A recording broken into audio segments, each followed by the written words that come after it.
So hi and welcome, this is John, and I'm here at Phase 1 Comics and Games, right? Comics and Games. Okay. You know, they were very nice to go ahead and let us record here and do a couple of sessions really quick, just post Indy PopCon.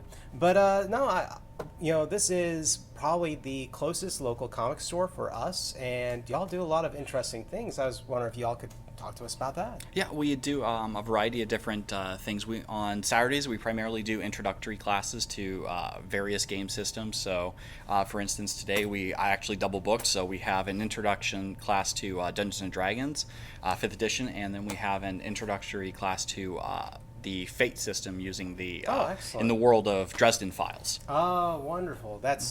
It's kind of where Fate for me got started, was in the Dresden File universe. It was my first exposure to that game and their character creation thereof, which now, of course, there's the Fate Accelerated and other rule systems that kind of, I think, made it an even better system, to be honest. But, can't go wrong with Dresden Files. It's a rich universe, a lot of stuff you can pull from on it.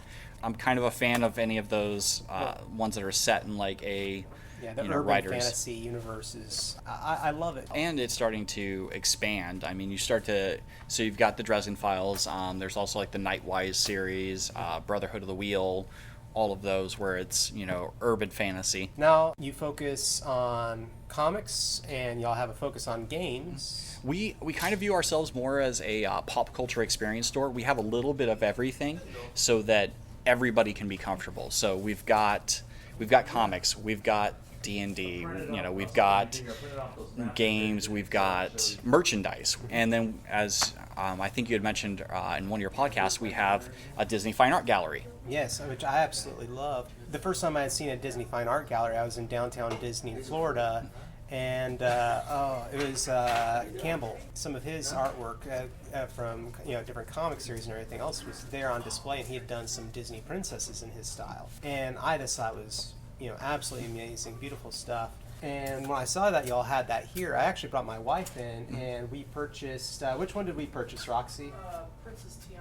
Yeah, the Princess Tiana, the Princess and the Frog one that y'all had, here, which we think it's in our room now. That's one of our favorite princesses, and of course we also see that y'all have some of the local artists. Yes, in store we carry the art of Robbie Cook. He's a animator out of Austin. Primarily does a lot of like Disney mashups, but he does a lot of pop culture stuff too, as you can see by like the Labyrinth and the Doctors from Doctor Who.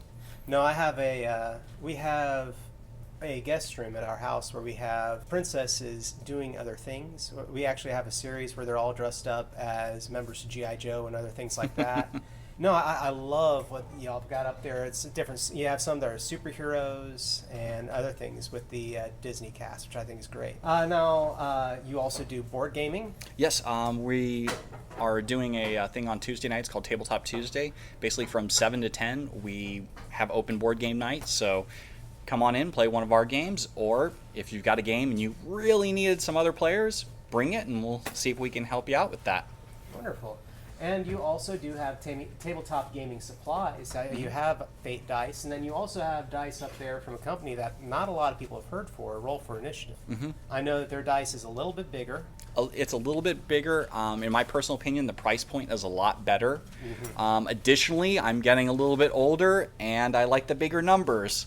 And they've actually been known recently for their Kickstarters, where they did some dice towers and GM screens. That's where I had first heard of them. We carry some of their dice towers. We don't have the full line of their accessories, although we are branching out into that. They've got like DM screens that connect to their dice tower, so it actually makes it look like you have a castle wall. Yeah. But then we also carry a variety of other things from them. We love their dungeon tiles. Bringing that in, because I remember D&D for a while there. Wizards of the Coast had their little dungeon tile set, and I like that. The modular ability to change floor plans and things like that, I think is great, and I'm very happy Roll for Initiative brought that out. Oh yeah. Thank you so much, and we were really happy to kind of call this one of our local homes for comics and games when we come through. And so thank y'all, and we really appreciate it. Not a problem, and our pleasure. You've been listening to Dice Foyers. Please subscribe to get our episodes as soon as they release. For more information about us, check out passionately.com. at Passion Nerdly on Twitter and Instagram, as well as Facebook.com/PassionNerdly. Also, if you're interested in supporting our show, look us up at Patreon.com/PassionNerdly. Once again, thank you for listening. This has been a production of the Southgate Media Group. For more podcasts like this one, head over to southgatemediagroup.com.